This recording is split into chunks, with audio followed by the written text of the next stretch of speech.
네, 오늘 아침, 월요일 아침, 심재철 의원 저희 스튜디오 찾아주셨습니다. 심재철 의원과 함께하겠습니다. 의원님 어서 오십시오. 안녕하십니까. 조국을 압수수색했습니다. 예. 저도 지금 속보로 봐서 자세한 내용을 모르겠습니다만 좀 어떻게 느끼십니까? 일단은 무언가가 자택을 압수수색할 만한 네. 주변의 증거들이 지금 이미 다 확보가 끝났다. 그래서 마지막 단계로 조국 본인의 집을 압수수색했다라고 지금 이렇게 보고 있습니다. 네. 그리고 현재 이걸로 보면은 검찰이 이거저거 눈치를 보지 않고 제대로 움직이고 있는 게 아니냐라고 지금 그렇게 보입니다.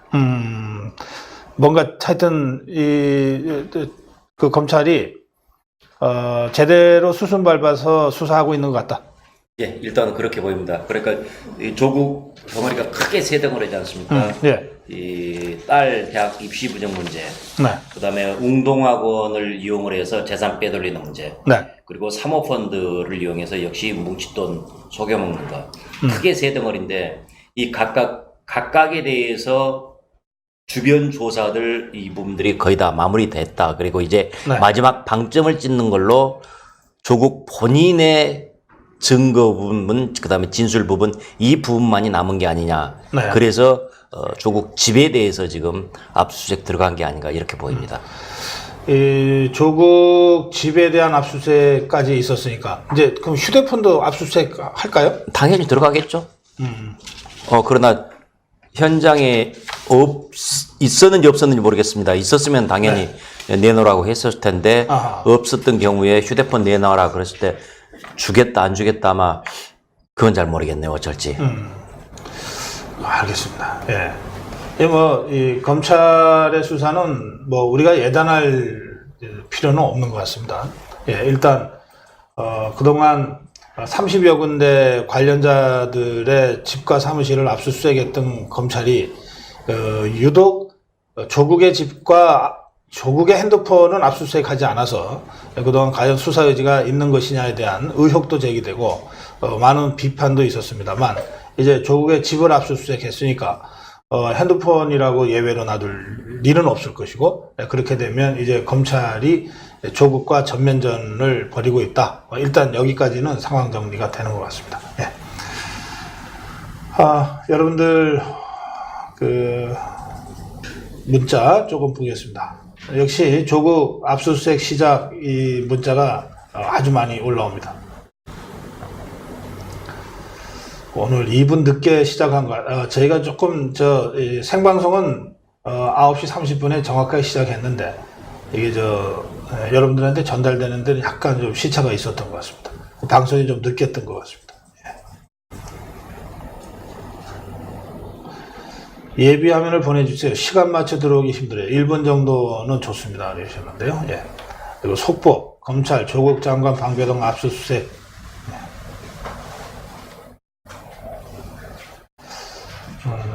심재철 의원님 반갑습니다. 좋은 말씀 부탁드립니다.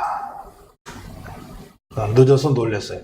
뭔가 오늘 아침에 좀 기술적 문제가 있었던 것 같은데 방송 끝난 다음에 왜 생방송 스트리밍과 여러분들의 그 동영상 시청이 시차가 있었는지는 기술적인 문제가 있었다면 좀 찾아내서 또 저희들이 보완하겠습니다. 자, 이 심재철 의원님 오시자마자 이게 그 속보가 먼저 떠서 그 조국 압수수색과 관련된 그 말씀부터 먼저 잠깐 들었습니다. 이제 본격적으로 수사가 될 거다. 이제 이런 생각을 가지고 좀 지켜보겠습니다. 그런데 그 삭발 있잖아요. 우리 심 의원님도 이제 삭발하셨습니다. 그 이주영 의원하고 함께 청와대 앞에서 하셨죠? 그랬습니다. 이 삭발은 처음이십니까? 정치적 이유의 삭발?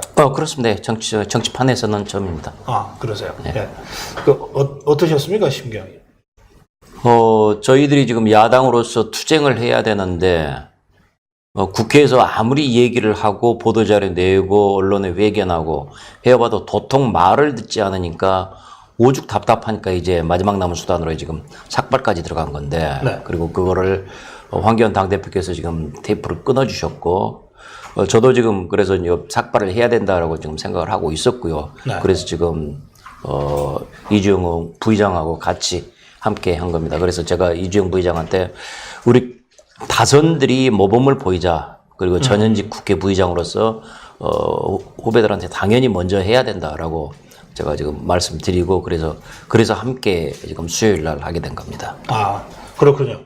그러고 보니까 우리 심재철 의원은 이제 지난번에 국회 부의장 하셨고, 예. 지금 이주영 의원은 지금 현 예. 국회 부의장이시고. 그렇습니다. 예. 예, 그렇군요. 예. 그런데 지금 어제 오늘 들리는 얘기는 이제 삭발 소식이 계속 들어왔거든요. 저희들한테. 예. 뭐 내일은 누가 합니다. 뭐 이렇게 좀 알리는 그 정치적 메시지로 삭발을 하는 것이니까 뭐 몰래 숨어서 할 일이 아니잖아요. 그렇습니다. 그래서 이제 많이들 알리고 하는데, 그런데 어제 오늘 이제 삭발은 이쯤에서 이제 중단하자, 뭐 그런 얘기들이 나오는 것 같은데, 실제로 당내에서 뭐 그런 논의들이 좀 있습니까? 분위기가? 내놓고 논의하기는 네. 쉽지 않은 얘기죠. 왜냐하면 개인의 결단의 문제인데 네. 이걸 가지고 우리들이 함께 모여서 합시다, 아니 하지 맙시다, 이렇게 지금 내놓고 할 수는 없는 노릇이고, 하고 싶은 사람들이 의견 아름아름으로 이렇게 개인적으로 타진을 해봤을 때 예. 하겠다 안 하겠다 이런 의견들이 이제 밝히는 것인데, 네. 이 부분들에 대해서 지금 제가 보기에는 삭발을 할 생각을 가지고 있는 사람들이 여전히 있는 것으로 저는 알고 있습니다. 예. 그런데 이제 당에서는 이제 삭발은 그만했으면 좋겠다라는 얘기가 나오고, 또 네. 외부에서도 그런 의견들이 좀 전달이 된 것 같고요. 네. 그래서 지금 일단 당의 입장에서는 삭발은 뭐 이쯤에서는 일단은 멈추자라는 얘기가 지금 나오고 있습니다. 아, 그래요? 사실 이제 이게 삭발이 시작됐을 때 황교안 대표가 삭발해야 된다는 주장들도 많았고, 또 할 필요 없다는 주장도 많았는데 하지 않았습니까? 예. 그 황교안 대표의 삭발은 뭐 그런 것을 노리고 한 건 아니지만 결과적으로 굉장한 파장을 불러일으킨 것 같습니다. 그렇습니다. 뭐 수많은 패러디물이 쏟아져 나오는 게 이게 쉽지 않은 일이거든요. 네. 네, 그리고 그걸 누가 그거를 준비했다가 띄우겠습니까? 그야말로 대중의 자발적인 공감이 그런 일들을 만들어낸 거 아니겠습니까? 네. 그런데 그 전후에서 나경원 원내대표 삭발 얘기도 많이 나왔습니다. 예, 예. 의원님은 이미 삭발하셨는데, 나경원 원내대표가 물어온다면 삭발할까요? 하지 말까요? 뭐라고 대답하시겠어요? 저는 하라고 권하겠습니다. 아, 그래요? 네. 네, 이유는요? 왜냐하면은 네. 현지의 상황이 그만큼 엄중하고 네. 조국 사퇴가 반드시 이뤄내야 될 것이기 때문에 반드시 이 당대표 다음에 원내대표, 당을 상징하는 사람들인데 당의 전체적인 저항의 목소리로 그런 낼 필요가 있다. 그리고 저한테 개인적으로 물어온다면 하라. 당연히 하라고 저는 그렇게 권할 것입니다. 그래요. 알겠습니다. 이쯤에서 삭발은 좀 마감하자는 의견들이 저변에 있는 것 같긴 한데, 그러나 이것은 어디까지나 개인적 결단의 문제고, 그리고 또 심재철 의원 입장에서는 나경원 원내대표도 하는 것이 좋겠다, 이런 생각을 갖고 계신다, 이렇게 솔직하게 말씀하셨습니다. 예. 참 이제 나경원 의원 얘기하니까 이게 뭐 심각하게 얘기해야 될지 어떨지는 잘 모르겠는데요.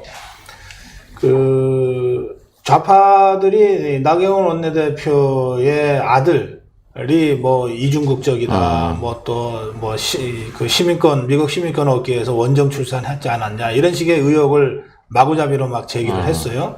나경원 원내대표가 원정 출산 얘기는 나 맞다, 원정 출산했다, 부산에서 살다가 서울 가서 출산했다, 이런 식으로 해서 사실관계와 전혀 다르다고 해명도 하고 이제 논박도 했는데, 그런 상황에서 홍준표 전 대표가 나경원 원내대표한테 이중국적인지 아닌지를 밝히면 간단할 일인데 왜 안 밝히냐 이러고서 오히려 지금 밖에서 좌파가 공격하는데 안에서 호응하듯이 지금 이렇게 해서 나경원 원내대표를 압박하고 있는 양상이 벌어지고 있습니다. 지금 이걸 어떻게 보십니까?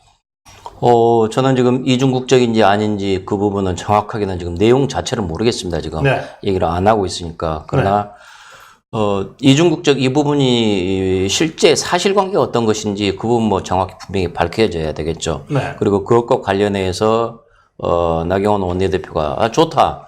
자식 문제들이 그렇다면은 문재인 대통령, 네. 그다음에 조국, 그리고 황교안 대표, 예. 그다음에 나경원 본인 해가지고 아들들 이 문제가 있는지 없는지 특검하자. 그래서 제대로 한번 수사 밝혀보자. 네. 저는 그렇게 지금 당당하게 나오시는 걸로 봐서는 별 문제가 없는 것 아니겠느냐. 그러니까 지금 그렇게 지금 좋다 그럼 다 까자. 이렇게 지금 나오는 게 아닌가 싶습니다. 이 민주당 청와대는 뭐 질색했어요. 우선 당장 깜짝 놀라가지고 문 대통령 아들 문준용 씨 문제가 심각하죠. 예. 그렇기 때문에 지금 아마 못할 겁니다. 그리고 뭐 아들만 할 거 뭐 있습니까? 딸도 해야지. 물론이죠. 당연하죠. 예. 왜 지금 딸이 지금 태국인지 어딘지 뭐 동남아 쪽으로 왜 이민을 갔는지. 예. 아버지가 대통령인데 네. 왜 도대체 뭐가 지금 못 살겠다고 한국을 떠난 건지 일반인들의 입장에서는 전혀 이해가 안 갑니다. 네. 그래서 지금 뭐 그 부분까지 해서 아들 문제뿐만 아니라 딸 문제들 법적인 문제 있는지 없는지 네. 과연 문준영이 넌 예전에 취업을 할 때 백이 작용을 했는지 안 했는지 제대로 된 건지 한번 알아보자. 좋습니다. 그리고 딸은 왜 갔는지 그리고 그런 이주 과정에서 재산 문제랄지 이런 부분이랄지 외화 밀반출이 혹시 연결될 수는 없는지 네. 연결되지는 않는지 뭐 이런 것까지 전부 다 따져보자. 좀 뭐 충분히 뭐 명명백백하게 밝힐 필요가 있다고 봅니다. 그러니까요. 예. 참 비겁해요. 좌파들 하는 거 보면. 이게 물타기에다가 아니면 말고식으로 예. 던져보고 말이죠. 그렇죠. 예. 근데 이제 나경원 아들은 정말 열심히 공부했고 성적이 엄청 좋다고 또 문자 올리셨습니다. 예일인가 같다고 그랬죠. 예. 예일이면은 미국 최고급 대학 아닙니까? 네. 그럼 이제 최고급 대학에 갔으니까 공부를 잘했으니까 갔겠죠. 근데 홍준표가 이런 식으로 시도 때도 없이 지금 뭘 하잖아요. 얼마 전까지는 주로 황교안 대표가 타겟이었는데 뭐 관료 출신이라 안 된다부터 해서 예. 갑자기 며칠 전부터는 나경원을 타겟으로 하더라고요. 이 홍준표의 이런 행태에 대해서는 어떻게 생각하십니까? 발언을 할 때 그 발언이 어떤 파장을 미칠 것인지를 좀 생각 좀 하고 좀 조심조심 좀 했으면 좋겠습니다. 네. 전체적으로 지금 상황에서는 어쨌든지 우리끼리 힘을 모아서 대동단결하고 우리끼리의 힘을 최대한 키워서 당장 내년 4월 총선에서의 압승, 그래서 그로 인해서 이 문정권을 견제하는 것이 가장 큰 목적인데 네. 가장 큰 목표인데 그것을 위해서는 하고 싶은 얘기 있더라도 잠시 좀 참고 전체 크게 모이는 이런 모습들을 좀 원로로서 벌써 정치 원로가 되셨는데 그런 모습을 보여주셔야 되는데 그런 점들이 조금 좀 아쉬운 점이 있습니다. 정치 원로도 두 부류라고 할까요? 이게 이제 현역에 있는 원로들이 있잖아요. 예. 뭐 7선 8선 하면서 정말 이제 좌장 역할을 하고 원로 역할을 하는 사람들은 고비고비마다 좀 의미 있는 정책 발언을 무게 있게 해도 그게 또 후배들이 경청할 만한데 그게 아니고 이제 어떤 이유든 간에 일단 이제 현역이 아니고 이제 절반 이상 은퇴한 상태에서는 뭐 사실 발언은 좀 아껴야 되는 거 아니에요? 당연하죠. 예? 현역 같으면 당연히 말씀하실 수가 있겠지만은 네. 현역이 아니면은 상대적으로 좀 조심을 하시고 그리고 상대적으로 그 현역이 아닌 분들의 의견이 전달되는 그 비율이나 강도가 낮으니까 네.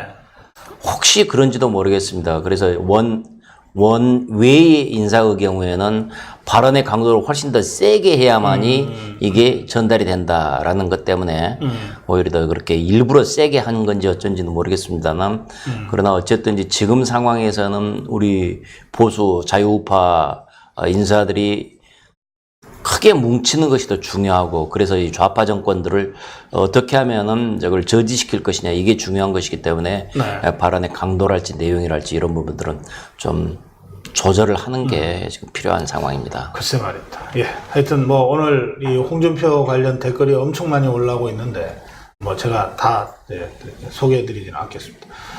오늘 조금 저희 유튜브의 기술적 상황이 조금 이상합니다.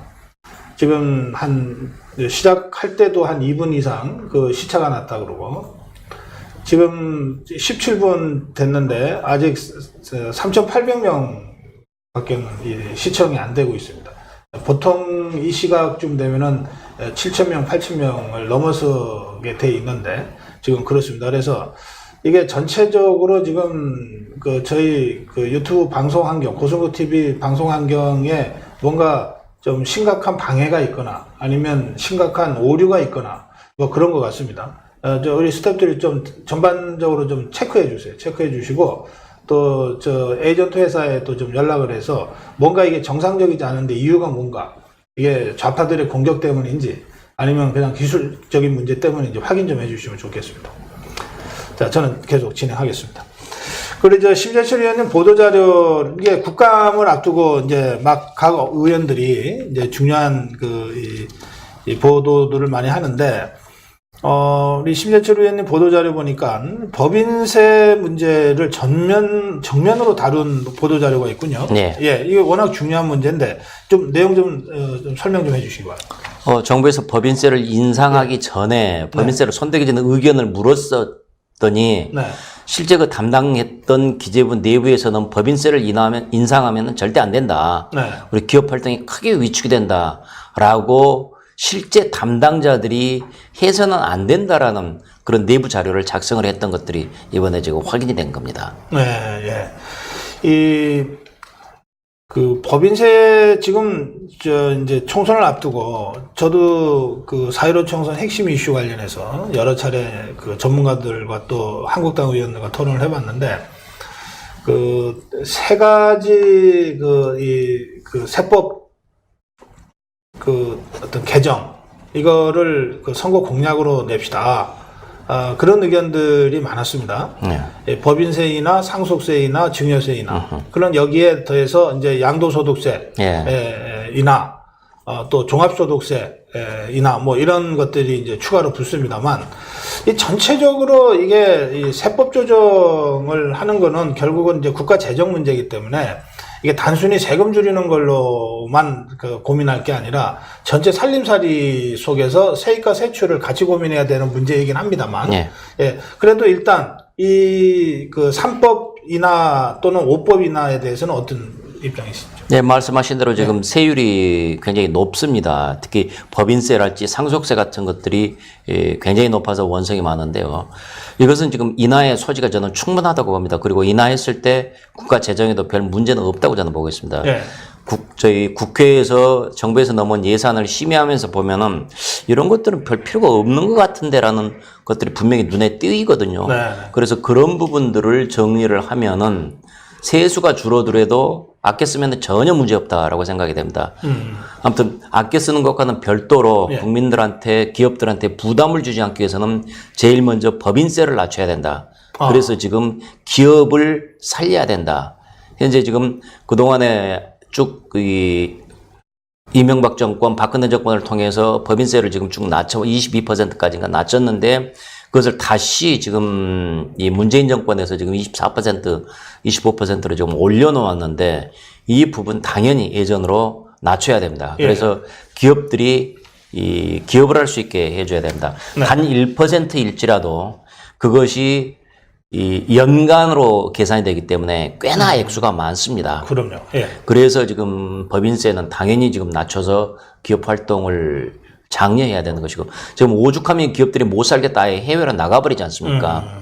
그래서 지금 해외로 나간 기업들이 다시 들어올 수 있도록, 그 이제 머리쇼링이라고 얘기를 하는데, 어쨌든 다시 돌아올 수 있도록 하는데 가장 중요한 게 법인세 인하입니다. 그리고 반기업 정책의 상징이 바로 이 세금입니다. 그렇기 때문에 법인세를 인하하는 게 낫겠고, 그 다음에 기업을 하다가 물려주는 사람들, 내가 기업을 물려줘야 되는데 지금으로서는 상속세가 어마어마합니다. 그래서 상속세를 낼 돈이 없어서 물려받은 기업을 팔아가지고 내는 그런 웃지 못할 일이 벌어집니다. 그러다 보니까 상속세가 지금 현재 우리나라가 지금 50%고 할증까지 붙으면 최대 65%까지 나오는데 네. 물려받은 재산의 절반을 세금으로 내야 되는 거니까 그 세금 낼 돈이 평소에 누가 가지고 있겠습니까? 현금으로 내는데 세금은. 그러니까 자기가 가지고 있던 주식이랄지 아니면은 건물이랄지 뭐 땅이랄지 일부분들을 전부 팔아야 되는 것이죠. 팔다 보면은 그 회사에 대해서 가지고 있던 지분이 확 줄어들게 되는 수밖에 없는 것이고 네. 그러면 기업을 운영 못한다. 그래서 차라리 팔아라. 심지어는 그래서 죽기 전에 아예 기업을 팔아서 현금으로 주십시오. 네. 하는 그런 얘기까지가 지금 많이 나오고 지금 우리 정상적인 상속 그 과정을 밟고 또 정상적으로 세금을 다 내면 그러면 이제 이 기업의 축소 상속이 불가피해지잖아요. 그렇습니다. 그러니까 그걸 피하려다 보니까 거의 다 편법을 동원하지 않을 수 없고 예. 그래서 이 상속세라는 세제가 우리 기업인들을 전부 잠재적인 범죄자로 만들고 있다.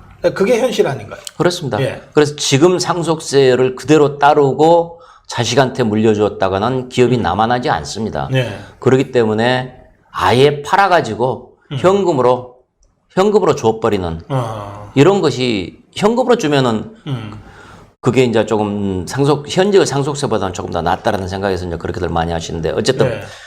그렇게 되면 우리나라의 백년 기업, 백년 가업이라는 것이 존재할 수가 없는 것이죠. 그렇죠. 예. 우리들이 예전에 많이 쓰는 농약으로 유명했던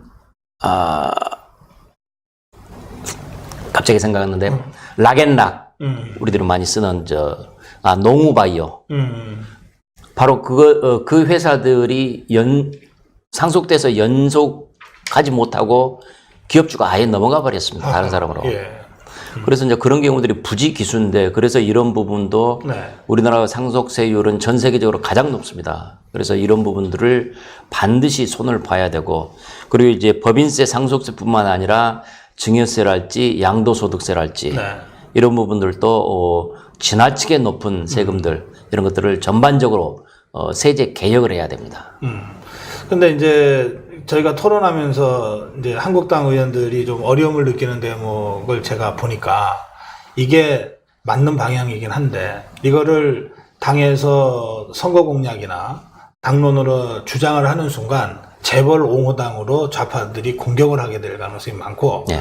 그렇게 되면 선거에 옳은 주장을 했으나 선거에는 지는 이런 결과를 걱정하더라고요. 그 점은 어떻게 보십니까? 예, 분명히 그런 부담은 있기는 있습니다. 그런 것들을 분명히 좌파들이 공격을 할 거고요. 그러나 그래서 저는 이 법인세를 세금을 여러 개를 얘기를 할 게 아니라 세제 개혁이라고 크게 내걸면서 구체적으로 법인세, 상속세 두 개만 딱 찍어서 하자. 아하, 예. 그러면은 법인세, 기업 활동을 돕기 위해서 법인세를 낮추자. 그리고 100년 기업들을 앞으로 우리도 또 만들어가자. 그래서 상속세도 낮추자.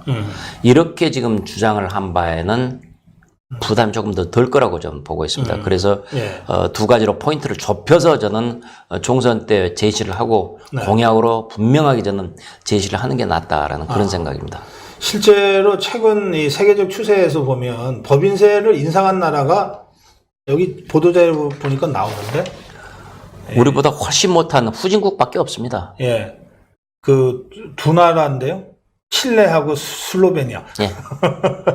법인세율 인상이. 저희들이 거의 검토할 만한 가치가 없는 그런 나라들이죠. 예. 그래서 모두가 다 법인세를 낮추고 법인세를 낮춘 가장 대표적인 나라가 미국이죠. 아, 그러네요. 예. 예, 트럼프가 지금 계속해서 아메리카 퍼스트, 미국 우선주의를 내세우면서 법인세 낮춰서 어쨌든지 자기 국내의 기업들은 살아갈 수 있도록 이렇게 만들고 외국 수업도 규제까지 해가면서 그렇게 한 결과 결국 미국은 그렇게 경제가 살아났지 않습니까? 지금 사상 최고의 지금 호황을 보이고 있는데 결국 이렇게 정치인들이 그 최고 지도자가 바로 그런 방향으로 어떻게 하면 경제를 살릴 것인지 이것을 노력해야지 무조건 예산을 쓰는 재미에 빠져가지고는 계속해서 나라 자체를 영속시킬 수가 없는 것이죠. 그래요. 트럼프는 법인세, 소득세를 낮춰서 미국 경제를 살려냈다고 하는 공감하시는 문자 올라오고 있습니다. 상속세 없는 미국이 경제가 활성화되고 있다. 이런 의견도.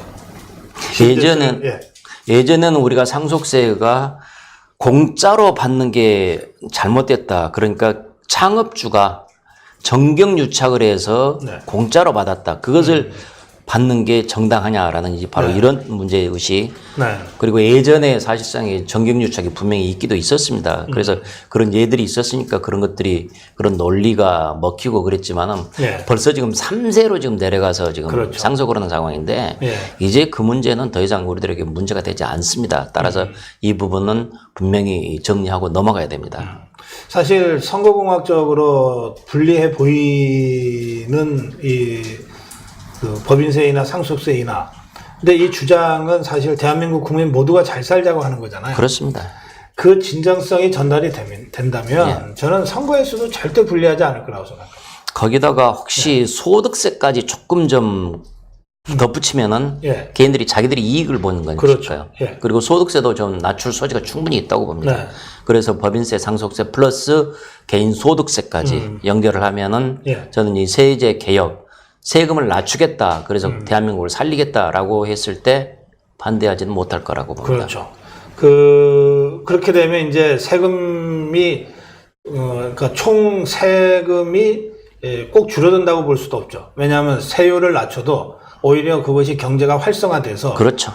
기업들이 돈을 더 많이 벌게 되면 예. 내는 세금 총량은 더 높아질 수도 있거든요. 그렇습니다. 예. 단기적으로 한 6개월 정도까지는 그 효과가 나기에는 시간이 부족할 테니까 예.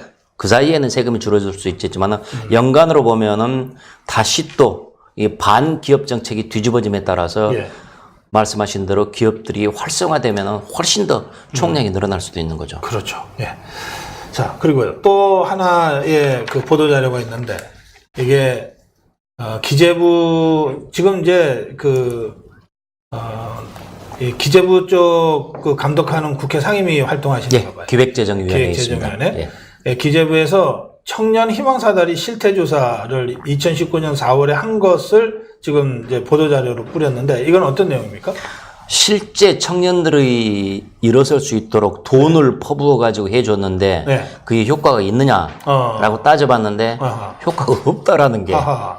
자기 내부에서도 이미 판단이 된 겁니다. 아, 그래요. 예. 그래서 청년들한테는 일자리 고용의 기회를 늘리는 것이 훨씬 더 중요한 것이지 돈으로 직접 일자리 안정자금이라고 해가지고 돈으로 직접 주고 실업수당이라고 해서 퍼주고 하는 것이 아무런 의미가 없다라는 것이 이런 조사에서도 내부에서는 이미 이런 조사가 된 겁니다. 그래요.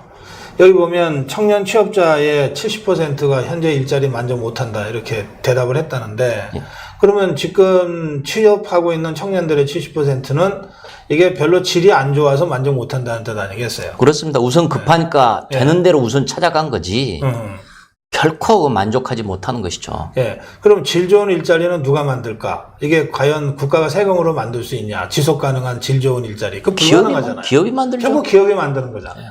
그러니까 기업이 질 좋은 지속 가능한 일자리를 만들 수 있도록 경제 여건을 잘 조성해 주는 게 정부의 역할이다. 이 얘기가 이 청년들의 답변에 숨어 있는 거네요. 그렇습니다. 그리고 청년들도 성장하고 분배하고 네. 특히 지금 소득주도 성장으로 해서 분배 쪽에다 초점 맞춰서 하고 있는데 이게 옳으냐 그러냐 이게 좋냐 나쁘냐 물어보니까 아니다. 네. 이거보다도 성장 정책으로 가야 된다. 그래야 우리들이 일자리 넘어가고 기업이 좋아진다. 네. 청년들은 용돈을 받아서 쓰기도 하고 자기가 벌기도 하고 이런 상황인데 그러니까 경제에 돌아가는 것에 대해서 민감할 수밖에 없는 것이죠. 자기들도 분명히 알죠. 네. 그래서 경제 상황을 위해서는 분배보다는 성장을 해야 된다. 그리고 그런 부분들을 분명하게 지금 이런 조사에서도 나타나는 것이죠. 예, 여기 믿습니다. 청년들은 의욕만 떨어집니다. 그러셨어요. 예, 그렇습니다. 이 세금 나눠준다고 해서 우선 달콤한 사탕 먹듯이. 예. 근데 그게 결과적으로 보면 의욕 떨어뜨리죠. 그렇죠. 우선 지금 뭐 실업급여 주고 그다음에 돈 준다니까 알았다. 우선 준다니까 받기는 받는다. 그러나 일자리가 없는데 내가 어떡할 거냐. 네. 확연히 그런 것이죠. 그런데다가 이제 어느 때나 보면은 이런 그 제도를 악용하는 사람들이 있잖아요. 예. 그러니까 뭐 각종 수당 준다 그러니까 이게 수당 따먹는 것만 하고 그래서 실제로는 이게 어디다 취업을 하면 그 수당 자격이 없어지잖아요. 예. 그러니까 취업을 아예 기피하고 이 수당 저 수당 따먹고 돌아다니는 그런 청년들까지 생겼다는 거예요. 아마 그럴 겁니다. 예. 그래서 이제 당장 취업을 하기도 사실상 좀 쉽지 않은 사람, 네. 그리고 취업을 안 해도 좀 버틸 수 있는 만한 사람들, 그런 사람들이 그러지 않겠느냐라고 네. 저는 추측을 하는데, 예. 취직해서 뭐 그냥 고생하는 것보다 이거 그냥 실업급여 받아가지고 덜렁덜렁 노는 게 훨씬 편하다. 아마 이런 사람들이 분명히 있습니다. 그래 말이에요. 예. 하여튼 이게 이제 대한민국의 미래가 점점 시들어가는 거죠. 뭐 청년들이 그런 식으로. 그렇습니다. 예, 이게 사탕 같은데, 그런데 자꾸 이제 절어서, 예. 예, 매몰돼서, 이제 그러다 보면, 이 대한민국의 경제 역동성이라고 하는 게 결국은 그 인력 자원에서 나올 수밖에 없는데. 그렇습니다. 예. 가장 힘차게 미래를 설계하고 불가능도 가능으로 만드는 그 도전 정신에 뭉쳐있는 사람들이 바로 청년들인데, 예. 이 청년들이 현실을 기피하고 살그머니 이 엉뚱한 길을 모색하고 이쪽으로 빠져버리는 이런 것들이 장기적으로 보면 국가 발전에서 대단히 안 좋은 영향을 미칠 거라고 봅니다. 그래요. 예. 이제 이런 것들을 전반적으로 좀 종합해서 이번에 한국당에서 민부론이라는 일종의 경제 비전을 발표했습니다. 예. 예, 황교안 대표가 직접 발표하던데. 네. 발표 현장을 보니까 스티브 잡스처럼 이렇게 예. 그걸 연출한 것 같기도 하고. 예. 어떻게 보셨어요? 예, 뭐 스티브 잡스 했던 식으로 하고 보면서 나라면은 저보다는 조금 더 재밌게 더 잘했겠다라는 그런 생각도 좀 들었습니다. 아, 그래요. 예. 예, 그런데 어쨌든 우리가 앞으로 해나가야 될 경제 비전 이렇게 해서 우리는 문제를 보고 있고 이 부분들은 뜯어 고치겠습니다라는 것들을 직접 이렇게 쭉 이제 말씀을 해주셨거든요. 네. 그리고 이제 이런 부분들이 저는 이제 곧바로 책으로 다시 또 자료로 나올 겁니다. 네. 그러면 이런 부분들이 쭉 퍼지면서 민부론이라는 제목의 책이 나오나요? 예, 예전에 이제 아담 스미스의 국부론을 빗대서 민부론, 예. 대한민국의 재화는 부는 국민이 만든다. 그래요. 예. 바로 이제 그런 점에서 민부론이라는 이름을 짓고 거기에 했는데 이런 자료들이 나오면은 실질적으로 구체적으로 저희들이 이 문제에 대해서는 이렇게 하겠다, 이 문제는 이렇게 하겠다. 바로 이런 그 비전들을 제시를 하면서 조금 더 널리 퍼지지 않을까 싶습니다. 그래. 민부론의 내용을 그냥 한마디로 얘기하면 문재인 좌파 세력의 국가 중심 경제 정책을 시장 중심, 국민 중심, 가계 중심, 기업 중심으로 완전 전환하자 이런 것 같습니다. 그렇습니다. 예. 지금 대한민국이 성장을 하기 위해서는 규제를 개혁하고 노동을 개혁해야 됩니다. 네. 그리고 전체 큰 틀에서 국가가 관장하는 이런 철학들을 뒤집어 놔야 됩니다. 그래서 국가가 관장하는 철학을 국민이 옮겨야 된다. 국민으로 옮겨야 된다. 그래서 네. 이제 민부론 나왔는데, 그래서 어제 저도 지금 들은 여러 가지 내용 중에서 우선 노동개혁을 해 나가겠다라는 부분들은 분명히 항목이 있었습니다. 그리고 예. 규제들 해야 된다는데 규제는 온 곳에 다 퍼져 있기 때문에 각각의 이걸 이렇게 받고 이걸 이렇게 받고 이 자체가 모든 게 규제니까요. 네. 그래 그 규제들에 대해서 쭉 이제 깔려 있는 것들을 어제 볼 수 있었습니다. 그래. 여기 문자 잠깐 보고 또 진행하겠습니다. 이 깡패가 노름판에서 고리를 떼도 10% 이상은 떼지 않습니다. 맞습니다. 그 이유는 판이 깨지기 때문입니다. 아주 좋은 비유입니다. 세금, 관광, 짜증. 세금 갖고 이런 짓까지 하는가 보죠. 그런데 또 저소득층에서는 이 문재인 좌파 정권이 퍼주기 지원을 하니까 저소득층이 오히려 문재인을 좋아합니다.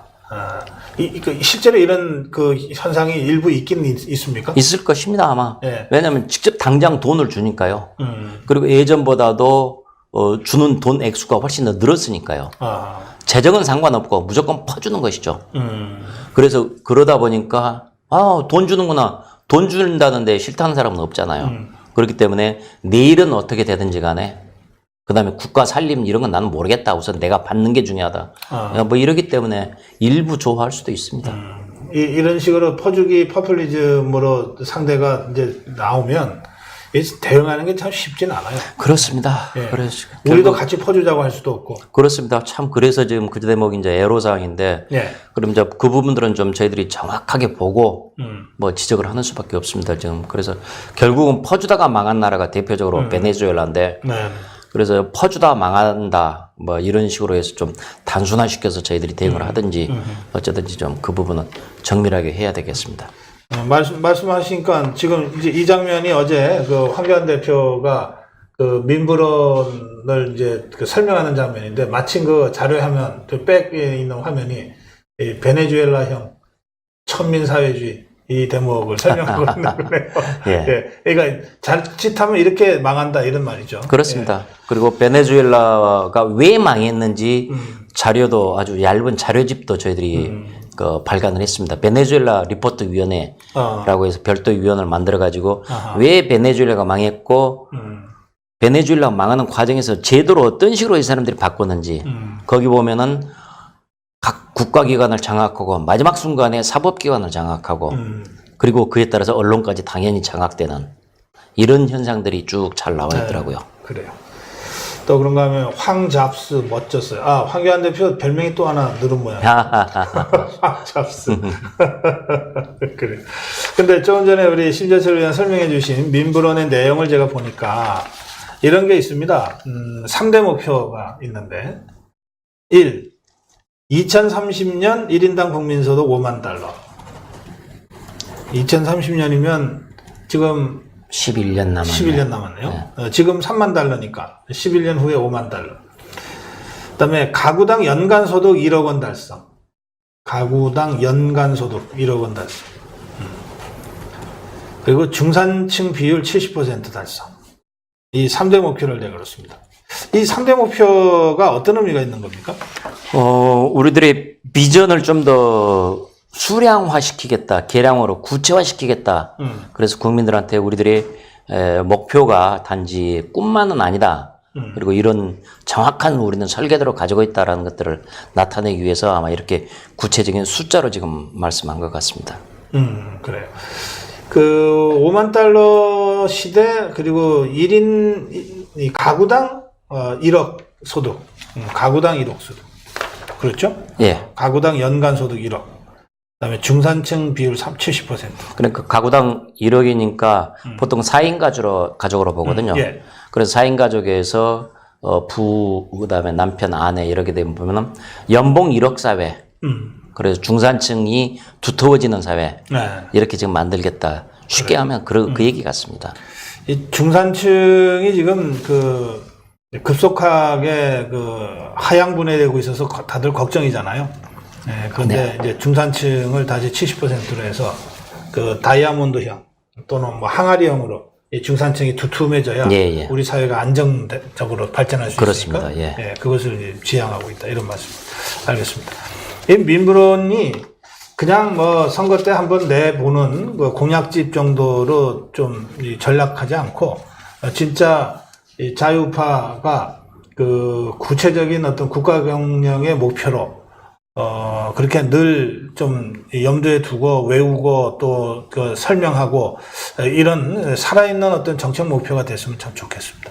아마 그렇게 될 겁니다. 분명히 이번에 총선 때 공약으로서 그리고 지금 비전으로 나오고 예. 총선 때도 공약으로 당연히 반영이 될 거고요. 예. 그렇다면은 총선 이후에도 저희들이 이 민불원에서 제시된 목표들을 분명하게 설정을 하고 네. 저희들이 움직일 거고요. 그렇기 때문에 일단 저희들이 구체적으로 이 부분들을 실행화시키는다는 것은 별 문제가 없을 것입니다. 단지 이제 이게 각종 법이 통과되었는데 현재 지금 법이 통과될 것이냐 이거는 내년 총선에서 저희들이 일당이 되면은 당연히 이 부분들을 통과시켜서 법적으로도 강제화시켜 나갈 겁니다. 그 어제 이 민불원 발표가 여러 가지 의미를 갖습니다만 그동안 이제 그 좌파들이 또 어떤 한국당에 대해서 뭐 이렇게 맨날 비판만 하고 대안은 없다. 예. 거의 습관적으로 그런 식의 이 한국당에 대한 비난을 했거든요. 맨날 그래왔죠. 예, 또 언론도 뭐 대안 없이 뭘 한다 이런 식으로. 예. 이제 민부론이 발표되고 나서는 적어도 그런 말은 함부로 못하게 된 것 같습니다. 예, 그랬습니다. 지금 저희들이 비판하면 그 비판 자체가 대안입니다. 네. 이게 잘못됐다. 이거 고쳐라. 그렇다면 어떻게 고칠래? 그리고 어떻게 고칠래? 그 어떻게 고칠래? 물어보면 저희들이 당연히 대답을 하죠. 네. 그리고 그런 점에서 이 부분들은 대안이 있는데 이것을 말씀하신 대로 그 대안이라는 비전이라는 부분에서 민부로는 정확하게 이제 이렇게 돼 있다 우리는 하고 지금 설계도를 내놓은 점에서는 굉장히 의미가 큽니다. 네. 그래요. 자, 이 시간이 뭐 많이 지났는데 이 부분만 마지막으로 좀 짚어야 되겠습니다. 이 더불어민주당 국회의원 워크숍이 있었는데요. 네. 거기에 이정동 경제과학 특별보좌관, 청와대에서 근무하는 모양이죠. 네. 이 사람이 대한민국, 우리나라 청년층의 기업가 정신이 OECD 평균에 비해 낮다. 이렇게 망언을 쏟아냈다 그래요. 기업가 정신이 낮다? 예. 그러니까 뭐 서른 최고위원이 얼마 전에 이런 얘기를 자꾸 했단 말이에요. 20대 지지율 하락은 보수 정권이 반공교육 시킨 탓이다. 그다음에 또 엊그저께는 조국 장관 퇴진 촛불 집회 대학생은 정원의 1%밖에 안 된다. 뭐 하여튼 이런 얘기를 하다가 이제 이정동이라는 경제과학 특별보좌관이 청년층 기업가 정신이 OECD 평균에 비해서 낮다. 그래서 자기들이 기업가 정신을 펼칠 수 없도록 만들어놨는데 그걸 가지고 젊은이들이 기업가 정신이 낮다 없다 이렇게 욕하는 거 아이고 세상에 이런 적반하장도 없죠. 말이 안 되죠. 한국당 대변인이 즉각 이 사죄하라고 성명은 냈습니다만 이건 청년에 대한 모독입니다. 그러니까요. 예. 이거 뭐 자기들은 세금 가지고 퍼주기 하면서 어떻게든 표는 좀 모아 가려고 하면서 그러면서 청년들한테는 기업가 정신이 낮다 그러고 또 촛불 든 대학생들은 정원의 1%밖에 안 된다 그러고 그다음에 무슨 20대 지지율이 떨어지면 이거 다 보수 정권의 냉정 교육 때문이다 그러고 아유, 이렇게 자기 자신의 잘못을 반성을 할 줄은 몰라요. 예. 아주 이 뻔뻔한 상황인데 이 조국 사태에서도 아주 잘 드러나고 있죠. 네. 전혀 반성할 줄 모르고 뻔뻔하고 후안무치하고 세상에 어떻게 이런 사람들이 대한민국의 지도층이라고 나서서 여당이라고 나서서 이렇게 움직이는지 참 절망스러울 때가 한두 번이 아닙니다. 의원님이 대학 학번으로는 몇 학번이신가요? 77학번입니다. 77학번. 예. 저는 76학번인데 이제 같은 세대 아니에요? 네. 지금 조국이는 82학번, 그러니까 586 세대. 예. 이제 의원님이나 저보다는 이제 한 세대. 그렇죠. 예. 운동권 한 세대 아래인데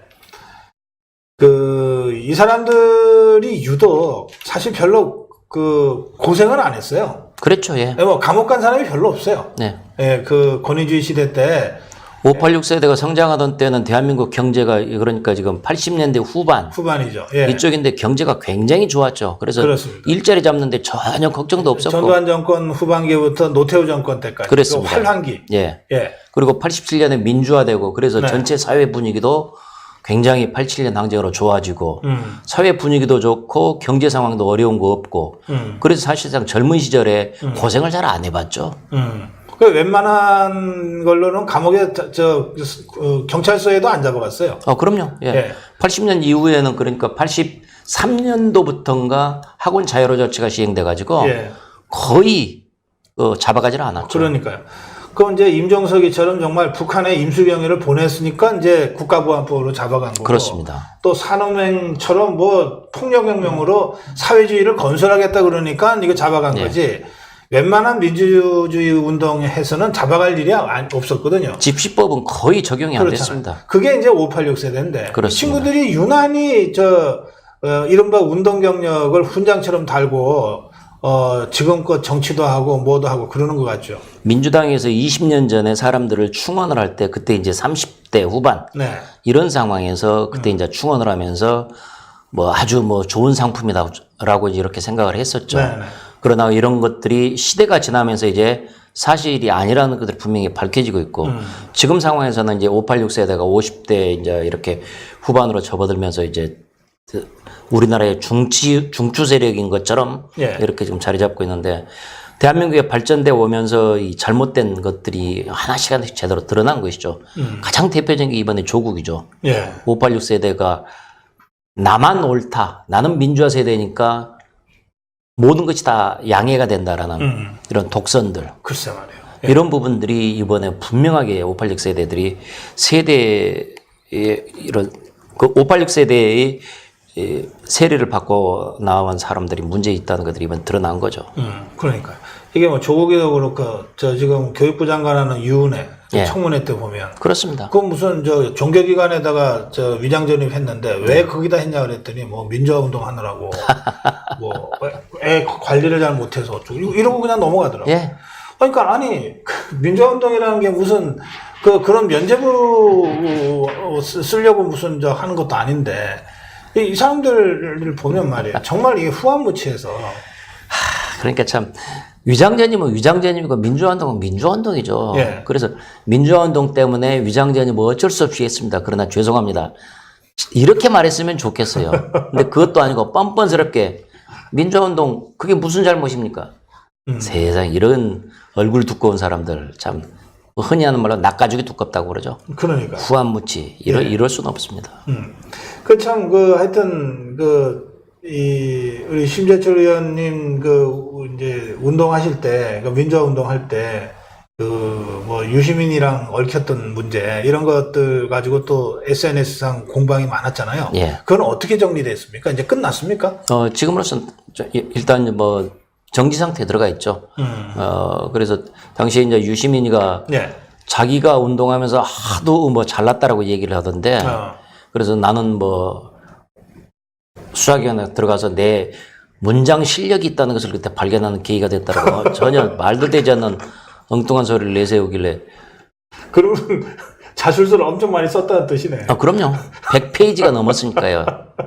다른 사람들이 제 것만 하더라도 자술서 페이지가 10페이지가 안 됩니다. 그 정도 쓰면 되죠. 예. 보통 뭐 하면은 한 10여 페이지 정도, 길어봐야 20페이지 정도 이렇게 되는데 100여 페이지, 그것도 두 차례 걸쳐서 100페이지 이상씩 자술서를 쓰고 거기에서 미주알, 고주알 다 얘기를 한 겁니다.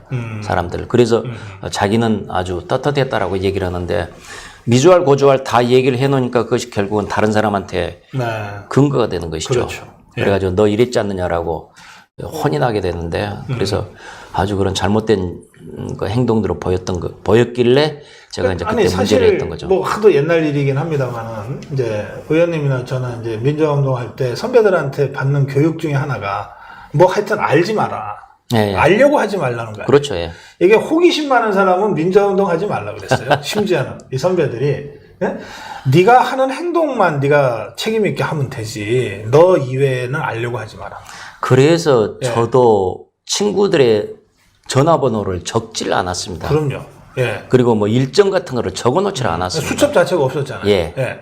그렇기 때문에 모든 것을 다 기억하려고 하고 뭐 일정이 있더라도 아주 쪽지 같은 데다가 조그맣게 적어놓고 위급하면 그 쪽지만 확 버려버리고 그냥 뭐 삼키거나 뭐 삼키든지, 이렇게 했단 예. 말이에요.